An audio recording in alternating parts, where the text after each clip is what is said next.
Mesdames, Mesdemoiselles, Messieurs, bonsoir et bienvenue à cette édition du journal. Tout de suite les titres.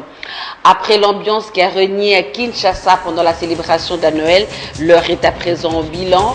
Pour les tenanciers de bar, la fête de Noël n'était pas profitable à eux. Nos reporters étaient dans une terrasse à Kasavubu. Du côté de la police, on n'a enregistré aucun incident majeur pendant la célébration de Noël. Dans ce journal, nous serons en ligne avec le porte-parole de la police nationale congolaise. Mesdames, Messieurs, merci de continuer à nous faire confiance et vous avez parfaitement raison.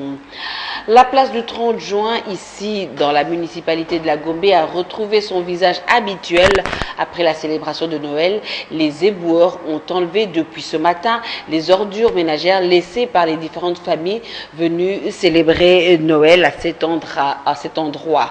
Constat fait par Anita Kangoudia et Eric Kalambay.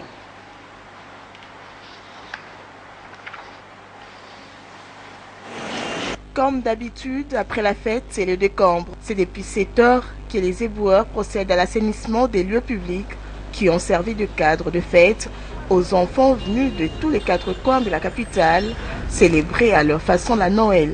C'est le cas de la place du 30 juin dans la municipalité de la Gombe. Nous sommes les ONG d'une bonne gestion qui cadre avec la gestion de l'environnement. À chaque manifestation dans la ville, il y a des services qui sont organisés.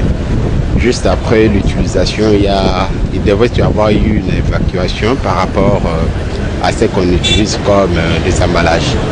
Comme il y a eu un déploiement en masse de la population, et la gare est considérée comme un espace touristique. Alors il y a eu des gens qui sont venus un peu de toutes parts et de toutes communes bien sûr pour se faire des photos.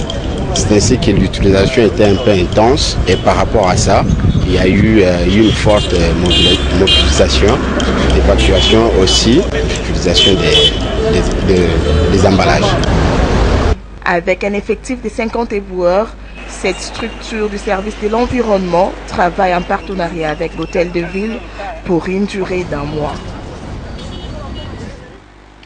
Si les moments de fête sont des périodes où les tenanciers de bar font généralement des bonnes affaires, ce n'est pas le cas cette année. Suite aux difficultés financières, les tenanciers de débit de boissons affirment n'avoir pas beaucoup vendu, contrairement aux années précédentes. C'est le cas de l'espace Bimoza à Kasavubu, où nos reporters se sont rendus.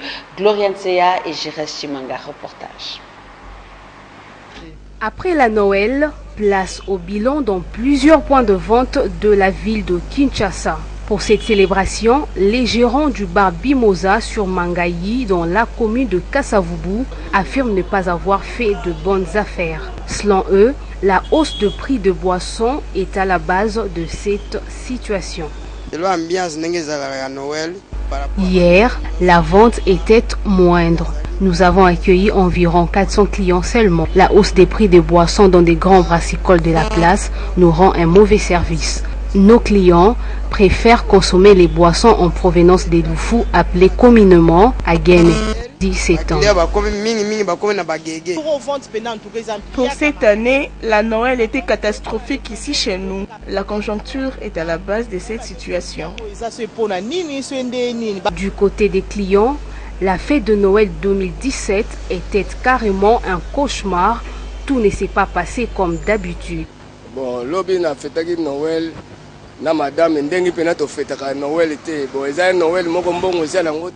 En tout cas, je n'ai pas fêté comme d'habitude. Ma femme et moi, nous n'avons même pas pu boire plusieurs bouteilles de bière.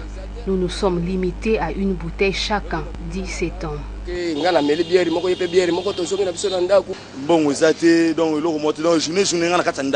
J'ai passé ma fête de Noël à la maison. La bouteille que je bus hier n'a même pas valu la peine. Je n'ai pas pu m'éclater avec mes amis comme je l'ai fait aux années antérieures. Espérons qu'avec la fête de Nouvel An qui pointe à l'horizon, les vendeurs et les clients vont se retrouver. Du côté de la police, on n'a pas enregistré d'incidents graves pendant la période de Noël, à part le braquage d'un supermarché sur l'avenue de la Libération, ex-24 novembre, qui a fait 2 blessés. Hormis cet incident, tout s'est bien passé dans la quiétude totale, selon le porte-parole de la police, le colonel Piero Mwanamputu. Et pour être complet sur ce dossier, Numérica Télévision a célébré Noël avec les enfants de l'orphelinat Consolata Paola, situé dans la municipalité de Kasavubu. Un repas de cœur a été partagé. La suite en images. La tradition veut qu'à la Noël, les parents offrent des cadeaux à leurs enfants.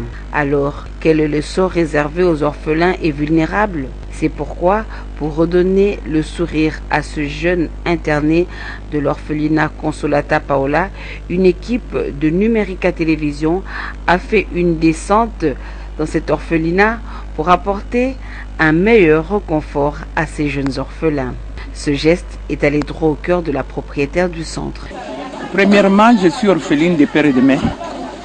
Je connais les souffrances qu'endurent les orphelins. C'est ce qui m'a poussé à créer ce centre orphelinat.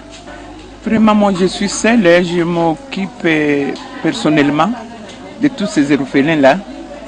J'ai demandé aux gens de bonne volonté et j'ai écrit même à l'État de pouvoir m'aider. Jusque-là, pas de réponse. Alors je ne pouvais pas abandonner ces enfants-là seuls. Je m'occupe avec le peu que j'ai, je m'occupe de ces enfants-là. Nous demandons à tous les hommes de bonne volonté, ceux qui se disent qu'ils sont là pour le peuple. Voilà, les peuples, ce sont des orphelins, ce sont les démunis, les pauvres, les veuves, de pouvoir nous aider. Numérica Télévision a permis en cette journée à ces enfants de jouir de leur droit à la fête comme les autres enfants vivant auprès de leurs parents. En tout cas, c'était un plaisir de partager ce repas avec ces jeunes orphelins. La suite du journal avec vous, Anita Kangoudia. Nous allons évoquer d'abord la réaction de la classe politique après le message du cardinal Laurent Mosengo lors de la célébration de Noël de la culture avec l'annonce de la fin de carrière de Simaro Lutumba et notre page rétrospective des événements qui ont marqué l'année 2017. Oui, la classe politique a réagi au message de Laurent Mosengo Passigna lors de la célébration de la Noël. Christian Mwando, député national de l'opposition, dit soutenir ces déclarations qui reflètent la réalité actuelle qui traverse le pays. De son côté, Patrick Thierry André Kakwata appelle pourtant à la retenue afin de préserver la paix en République démocratique du Congo. Selon lui, le cardinal devrait prêcher et approcher les acteurs politiques pour leur faire voir le voix de Dieu. Dans son analyse du discours, il pense que le cardinal a prêté des intentions dans les passages où il évoque des astuces pour conserver le pouvoir pour des intérêts personnels. La majorité présidentielle décrète lundi 31 décembre 2017, journée spéciale de la paix, une contre-offensive lancée à l'appel à manifester des laïcs catholiques pour réclamer l'application effective de l'accord de la Saint-Sylvestre. À cette occasion, Félix Kabange-Numbi a remis aux militants de la plateforme au pouvoir quelques produits vivriers pour célébrer avec faste les fêtes de fin d'année. Félix Ilunga. Noël est une signification à mon nene penza. Eza kobota maya Yesu Christo. Yesu Christo azaka nzambe ya kimia. Prince de la paix. Côté du prince de la paix, nous avons un artisan de la paix, Joseph Kabila. On n'avait pas un jour très important qui pouvait concilier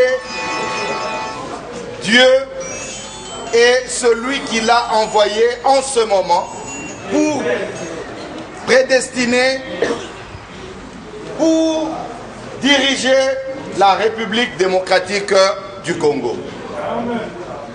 Donc, nous avons choisi ce jour spécial pour en profiter et donner un message aux hommes de Dieu et aux chrétiens ainsi que à toutes les confessions religieuses à travers toute la République démocratique du Congo. Parce que nous avons entendu que les chrétiens veulent marcher le 31 décembre. Nous avons voulu aujourd'hui, 25 décembre, dire à tous les chrétiens, à toutes les religions, que le 31 décembre, nous l'avons décrété journée spéciale de paix.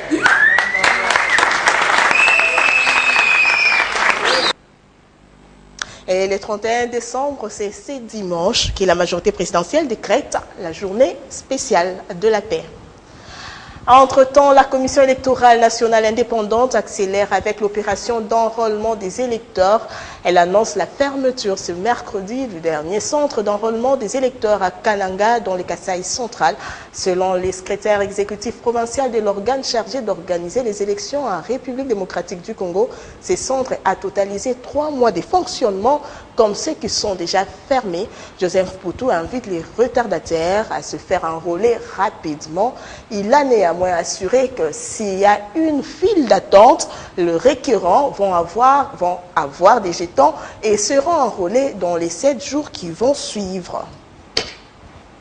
Et en culture, après 60 ans de carrière et 80 ans d'âge, le poète Lutumba Simaro va bientôt mettre fin à sa carrière musicale. Il a fait cette annonce lors d'une audience lui accordée le week-end dernier par la ministre de la Culture et des Arts. Il entend déposer officiellement sa guitare au Musée national et suggère aux autorités de rebaptiser l'avenue Mouchi dans la commune de Lingwala où il réside du nom de Lutumba Simaro. À présent, notre page rétrospective des événements marquant l'année 2017, au lendemain de la signature de l'accord politique et inclusif de la Saint-Sylvestre 2016. Ces premiers volets est consacré aux tractations politiques qui ont abouti à la nomination par le chef de l'État de Bruno Tshibala en qualité de Premier ministre issu de l'opposition. Mouine Mourumfel. L'an 2017 débute sous le signe de l'accord du 31 décembre 2016, au terme duquel le chef de l'État restait en fonction pour 12 mois, à condition de nommer un Premier ministre issu du rassemblement et dont le gouvernement devait s'atteler à l'organisation des élections dans les délais. C'était sans compter avec la lutte des égaux au CMM de l'opposition, privé 2 mois plus tard de la présence tutélaire d'Étienne Tshisekedi, mort à Bruxelles le 1er février.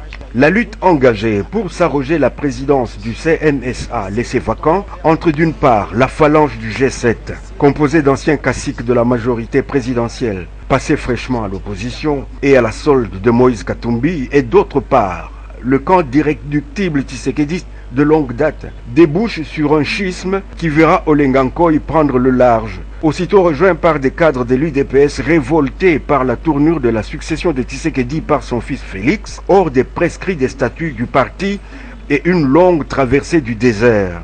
Bruno Tshibala, porte-parole du G7 et l'un des secrétaires généraux adjoints de l'UDPS, et surtout élément moteur des accords de Genval et de ceux-là. Il se prévaut volontiers des 3 décennies passées à l'ombre du sphinx de Limete. C'est la consécration du bicéphalisme de l'opposition qui compte alors 2 comités de sages. L'ancien conseiller spécial Pierre Lumbi chapeaute l'aile de Limete et Olengankoy celle dite de Kassavubu.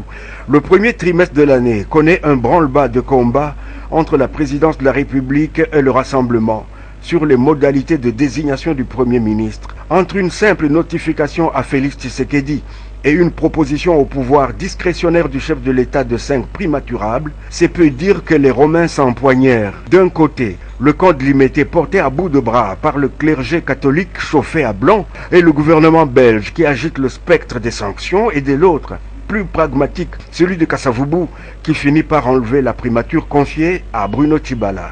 Et quelques semaines plus tard, la présidence du CNSA, où trône Joseph Olengankoy le même. La primature de Tshibala ne sera pas de tout repos, cela va sans dire. Autant l'investiture de son gouvernement, gonflée au-delà des prévisions de l'accord politique du 31 décembre, que sa présentation d'une rachitique loi des finances de l'exercice 2018 à l'Assemblée nationale sera un authentique parcours du combattant. Non seulement boycotté par des députés de l'opposition, mais il doit en plus faire face à la fronde du député Henri Thomas Lokondo, exigeant sa démission pour cause de dépôt tardif du projet de budget. Un coup d'épée dans l'eau, certes, mais qui aura fait chanceler la crédibilité d'un gouvernement qui donne tout l'air de naviguer à vue. Sa promesse d'améliorer le vécu quotidien du Congolais et d'assurer sa sécurité peine à se matérialiser. Bien plus, son engagement à offrir au pays les meilleures élections de son histoire apparaît au fil des jours relevé d'un vœu pieux. En sport, fin du calvaire pour Yannick Bolasie. En effet, l'international congolais blessé en décembre 2016 a enfin joué son premier match officiel cet après-midi. Il était aligné d'entrée avec Everton qui affrontait en déplacement West Bromwich Albion en match de la 20e journée du championnat anglais. Score du match 0 but partout. Sport encore, le championnat national dans la zone de développement ouest va se poursuivre ce mercredi au Stade des Martyrs. Le Daring Club Otema Pembe va affronter l'AS Dragon Bilima dans le cadre de la 8e journée du championnat.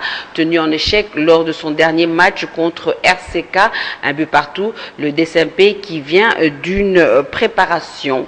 On va affronter donc les Immaculés de mercredi prochain. Hors de nos frontières, le second tour de la présidentielle au Libéria se déroulera ce mardi dans le respect du processus électoral et de manière mieux organisée qu'au premier tour, mais la participation semble en baisse selon les premières observations de l'Union européenne. Les appels de deux finalistes, l'ex-star du football Georges Weah et le vice-président sortant Joseph Boakai, pour que le scrutin se déroule pacifiquement, ont été entendus, a déclaré l'AFP, la députée européenne belge Maria Arena, qui dirige la mission d'observation de l'Union européenne au Libéria. Mesdames, Messieurs, c'est ici que prend fin cette édition du journal. Anita Kangoudia et moi-même étaient très heureuses de vous présenter ce journal. Moi, je vous retrouve jeudi 19h et Anita, c'est pour jeudi 13h. Jeudi 13h, rendez-vous avec Anita et moi je vous retrouve jeudi 19h. Mesdames, Messieurs, d'ici là, portez-vous bien et très bonne suite de programmes. Et surtout, n'oubliez pas de continuer à visiter notre page Facebook Numérica TV officielle. C'est tout, au revoir et à jeudi.